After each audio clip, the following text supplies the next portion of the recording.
పుట్టిన దానికి తెలివితేటలు ఉండవు, పుట్టని దానికి తెలివితేటలు.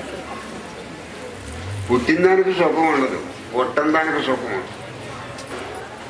పుట్టిన దానికి జ్ఞానం ఉండదు, పుట్టని దానికి జ్ఞానం ఉంటుంది.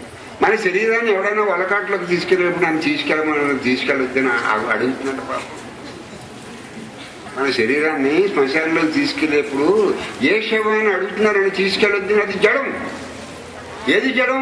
పుట్టింది ప్రతిదీ జడం, పుట్టింది చైతన్యం. పుట్టింది మొద్దు, పుట్టింది తెలివి గలదు.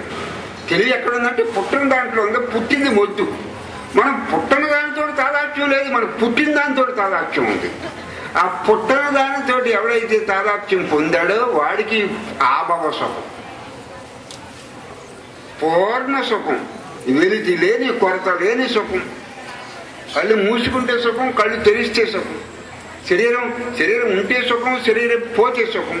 లోకం కనిపిస్తే సుఖం, లోకం కనిపించకపోతే సుఖం. ఇప్పుడు మనం ప్రపంచం అంతా వదిలేసింది అనుకోండి, ఒక జ్ఞానిని ప్రపంచం అంతా వదిలేసిందని అనుకున్న మాట వరుస, వాడి సుఖం రబంత కూడా తగ్గదు. వర్షాకాలంలో సముద్రం పొంగదు, వేసవకాలంలో తగ్గదు. వేసవకాలంలో సముద్రం తరిగిపోదు, వర్షాకాలంలో పొంగిపోదు. జ్ఞాని యొక్క స్థితి కూడా అదే.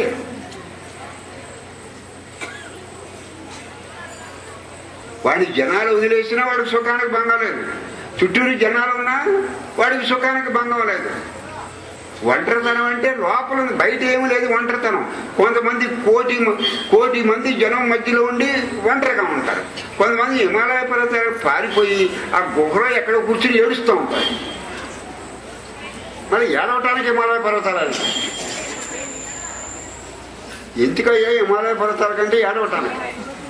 కొంతమంది 10 మంది లక్షలాది మంది జనం మధ్యలోనే సుఖంగా ఉంటారు. కొంతమంది ఎక్కడో గుహలో గెలిపి అక్కడ ధ్యానం చేసుకుంటామని ఏడుస్తూ కూర్చున్న వాళ్ళు ఉన్నారు.